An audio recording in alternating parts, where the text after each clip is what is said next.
ಇದು ಸಂದೀಪ್ ಅವರ ಮೃತದೇಹವನ್ನು ತಂದು ಇಟ್ಟಿರೋ ಜಾಗ ನೋಡಿ. ಸತ್ತಿದ್ದಾನೆ ಅಂತೇಳಿ ನೀವು ಕಂಪ್ಲೇಂಟ್ ಕೊಡಿ ಅಂತ ಮನೆಯವರಿಗೆ ಪೊಲೀಸ್ನವ್ರು ಹೇಳ್ಬೇಕಾದ್ರೆ ಕೊಂದದ್ದು ಯಾರು? ಪ್ರತೀಕ ಪೊಲೀಸ್ನವರು. ಪೆಟ್ರೋಲ್ ಹಾಕಿ ಬೆಂಕಿ ಹಾಕಿಬಿಟ್ಟೋದು ಇಲ್ಲಿ. ಇಲ್ಲಿ ನೋಡಿ, ಇಲ್ಲಿ ಹತ್ತಿರ ಕಾಣೋದೆಲ್ಲ ಇದು ಸ್ವಲ್ಪ ಸುಟ್ಟಿದೆ. ಪೋಸ್ಟ್ ಮಾರ್ಟಮ್ ಮಾಡೋ ನೋಡಿದೆ, ಇಲ್ಲಿ ಒಂದು ಏಟು, ಇಲ್ಲಿಗೆ ಎರಡು ಏಟು, ಕಾಲಿಗೆ ಹೊಡೆದಿದೆ. ಇಲ್ಲಿ ಕೊಲೆ ಮಾಡಿ ಇಲ್ಲಿ ಹಾಕಿರಲಿಲ್ಲ, ಇಲ್ಲಿಂದ ತಿರುಗಾ 2 ಕಿಲೋಮೀಟರ್ ದೂರಲ್ಲಿ ತಗೊಂಡೋಗಿ ಕಾಡಲ್ಲಿ ಹಾಕಿದ್ದಾರೆ. ಒಂದು ಮರದ ಬುಡ ತಗೊಂಡೋಗಿ ಹಾಕಲಿಕ್ಕೆ ಒಬ್ಬನಿಂದ ಸಾಧ್ಯನೇ ಇಲ್ಲ. 4 ಜನ ಇನ್ನು ಟಾರ್ಗೆಟ್ ಇಟ್ಟಿದ್ದಾರಂತೆ, ಬೇರೆ 3 ಜನ. ಈಗೇನಾಯ್ತು, ಅವರ ತಾಯಿ ತಂದೆಗೆ ಇತ್ತಲ್ಲ, ಇವರ ಮೇಲೆ ಬೇಯಿಸ್ಕೊಂಡು ಈಗ ಆದ್ರೆ ದಾರಿಯಲ್ಲಿ ನಡೆಯೋದು ಹೀಗೆ. 100% ನ್ಯಾಯ ಕೊಡುತ್ತೆ. 60-65 kg ಇರುವಂತ ಒಂದು ದೇಹವನ್ನು ಅವ ಎಂತ ವೈರಸ್ ಹಾಕಿ ಕುತ್ತಿಗೆಲೆ ಎಳ್ಕೊಂಡು ಹೋದಂತೆ. ಇದು ಯಾರು ನಂಬೇಕು?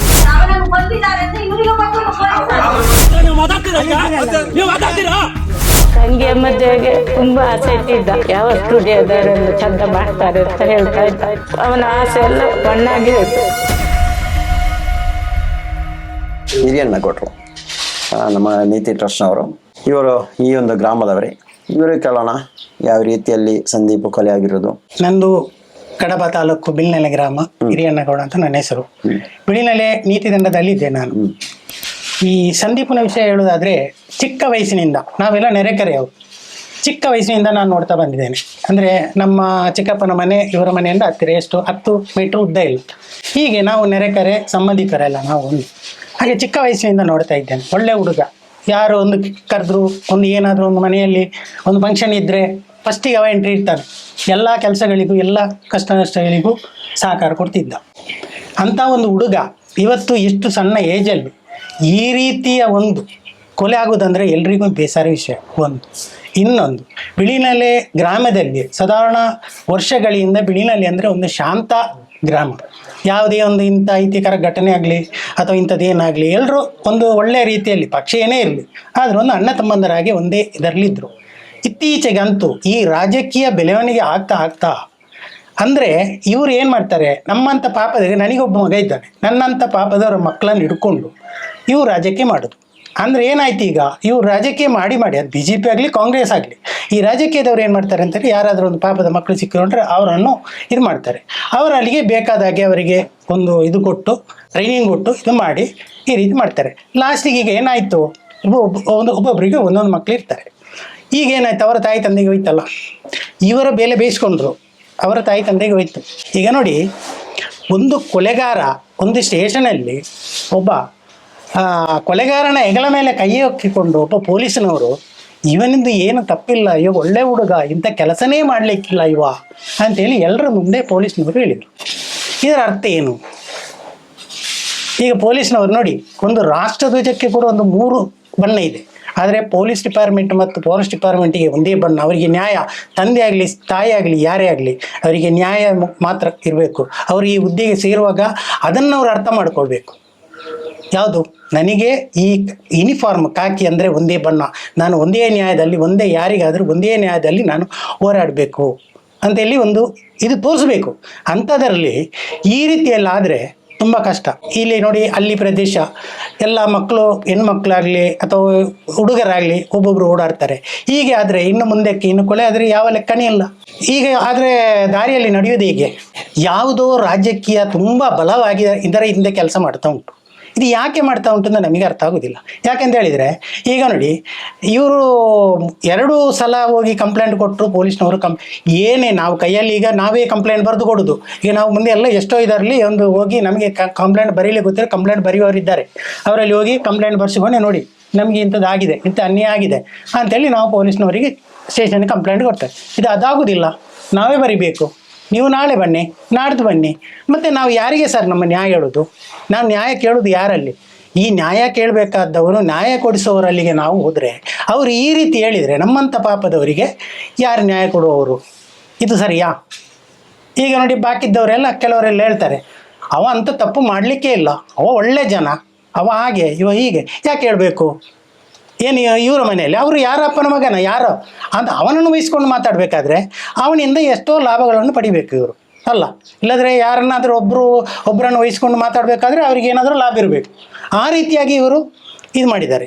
ಇನ್ನೊಂದು ಯಾರೋ ಮೊನ್ನೆ ನೋಡಿ ಸ್ಟೇಷನಲ್ಲಿ ಹೇಳಿದ್ರಂತೆ, ಈ ಸತ್ತಿದ್ದಾನೆ ಅಂತ ನೀವು ಕಂಪ್ಲೇಂಟ್ ಕೊಡಿ. ಹಾಗಾದರೆ ಕೊಂದದ್ದು ಯಾರು? ಪ್ರತೀಕ್ ಕೊಂದದ, ಪೊಲೀಸ್ನವರು ಕೊಂದದ? ಇದು ಎರಡನೇ ಪ್ರಶ್ನೆ ಬರ್ತದೆ. ಈಗ ಪೊಲೀಸ್ನವರೇ ಅವ ಸತ್ತಿದ್ದಾನೆ ಅಂತೇಳಿ ನೀವು ಕಂಪ್ಲೇಂಟ್ ಕೊಡಿ ಅಂತ ಮನೆಯವರಿಗೆ ಪೊಲೀಸ್ನವರು ಹೇಳಬೇಕಾದ್ರೆ ಕೊಂದದ್ದು ಯಾರು? ಪ್ರತೀಕ, ಪೊಲೀಸ್ನವ್ರಿಗೆ ಹೇಗೆ ಗೊತ್ತಾಯ್ತು ಅವ ಸತ್ತಿದ್ದಾನೆ ಅಂತ? ನೀವು ಕಂಪ್ಲೇಂಟ್ ಕೊಡಿ ಅಂತ ಪೊಲೀಸ್ನವ್ರು ಹೇಗೆ ಹೇಳಿದರು? ಏನು ಹೇಳ್ತೀರಿ ನೀವು? ಹೌದು, ಹಾಂ, ಹೌದು. ಈಗ ಪೊಲೀಸ್ನವ್ರಿಗೆ ಗೊತ್ತುಂಟು ಅವನು ಕೊಲೆ ಮಾಡಿದ್ದಾನೆ, ಅವನು ಸತ್ತಿದ್ದಾನೆ, ಎಲ್ಲ ಪೊಲೀಸ್ನವ್ರಿಗೆ ಗೊತ್ತುಂಟು. ನೀವು ಅವ್ನು ಸತ್ತಿದ್ದಾನೆ ಅಂತೇಳಿ ಕಂಪ್ಲೇಂಟ್ ಕೊಡೋದು ಎಂಥದ್ದು? ಇವರಿಗೆ ಎಲ್ಲಿದ್ದಾನೆ ಏನು ಅಂತ ಇವರು ಹುಡುಕಾಟದಲ್ಲೇ ಇದ್ದಾರೆ. ಆದರೆ ಇವರಿಗೆ ಗೊತ್ತುಂಟು ಎಲ್ಲ ಕೆಲಸಗಳು, ಎಲ್ಲ ಏನೇನು ಎಲ್ಲೆಲ್ಲಿ ಎಂತೆಂತ ಆಗಿದೆ ಅಂತೇಳಿ ಪ್ರತಿಯೊಂದು ಗೊತ್ತುಂಟು. ಸುಟ್ಟಾಕಿರಲ್ಲ ರಸ್ತೆ ಅಲ್ಲಿಂದ ಎತ್ತಾಕೊಂಡು ಹೋಗಿ ಅಂತ ಹೇಳೋರು ಇವರೇ ಆಗಿರ್ಬೋದು ಹಂಗಾರೆ ಅಲ್ವ? ಮತ್ತೆ ಇಲ್ಲಂದ್ರೆ ನಾವು ನೋಡಿ, ನೀವೇ ಒಂದು ಆಲೋಚನೆ ಮಾಡಿ, ಈಗ ನಿಮ್ಮ ಮಗ ಸತ್ತಿದ್ದಾನೆ, ನೀವು ಕಂಪ್ಲೇಂಟ್ ಕೊಡಿ ಅಂತ ಒಬ್ಬ ಪೊಲೀಸ್ ಅಧಿಕಾರಿ ಮನೆಯವರಿಗೆ ಹೇಳಬೇಕಾದ್ರೆ ಇದರ ಅರ್ಥ ಏನು? ಹೌದು, ಒಂದು ಪ್ರತಿ ಕೊಲೆ ಮಾಡಿರ್ಬೇಕು, ಇಲ್ಲ ಪೊಲೀಸ್ನವ್ರು ಕೊಲೆ ಮಾಡಿರ್ಬೇಕು. ಈಗ ನಾವು ಅಲ್ಲಿಗೆ ಹೋಗಿದ್ದೆವು, ಹೋಗಿ ಎಲ್ಲ ಸಲಮಾಜರವನು ಎಲ್ಲಿ ಕೊಂದದ್ದು ಅವ ತೋರಿಸಿದ ಜಾಗೆ, ಇಲ್ಲಿ ಕೊಂದಿದ್ದೇನೆ, ಇಲ್ಲಿಂದ ಕಾರಲ್ಲಿ ಹಾಕ್ಕೊಂಡು ಒಂದು ದಿವಸ ಕಾರಲ್ಲೇ ಇತ್ತು, ಮಾರನೇ ದಿವಸ ನಾನು ಇಂಥ ಜಾಗ ತಗೊಂಡೋಗಿ ಸುಟ್ಟಾಕಿದ್ದೇನೆ ಅಂತೇಳಿ ಅವ ಕೊಟ್ಟ ಮಾಹಿತಿ ಪ್ರಕಾರ ಪೊಲೀಸ್ನವರಿಗೆ ಎನ್ಕ್ವೈರಿ ಮಾಡುವಾಗ ಅಲ್ಲಿ ಜಾಗ ಸಿಕ್ಕಿದೆ.